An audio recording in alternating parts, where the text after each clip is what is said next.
Israël persiste dans son projet d'offensive à grande échelle à Rafah, où se terrent plus d'1 million de Palestiniens, malgré des mises en garde internationales encore redoublées jeudi et des tractations en arrière-plan pour une trêve à Gaza avec le Hamas.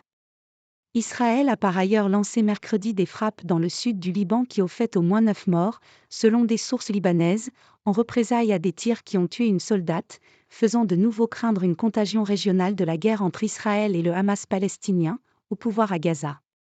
Nous combattrons jusqu'à la victoire complète, ce qui implique une action puissante à Rafah et ce, après avoir permis à la population civile de quitter les zones de combat, a déclaré mercredi le Premier ministre Benjamin Netanyahou sur son compte Telegram.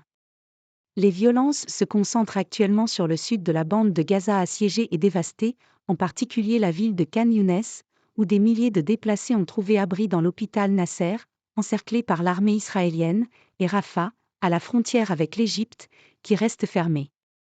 Environ 1,4 million de personnes, selon l'ONU, soit plus de la moitié de la population de Gaza, dont beaucoup déplacés à plusieurs reprises par la guerre, s'entassent à Rafah, transformé en un gigantesque campement, dans l'angoisse de l'offensive annoncée depuis plusieurs jours par Benjamin Netanyahou.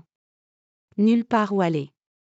Après les États-Unis, principal allié d'Israël, qui disent s'opposer à une offensive sur Rafah sans garantie pour la sécurité des civils, l'Australie, le Canada et la Nouvelle-Zélande ont mis en garde jeudi le gouvernement Netanyahou en garde contre une opération catastrophique à Rafah.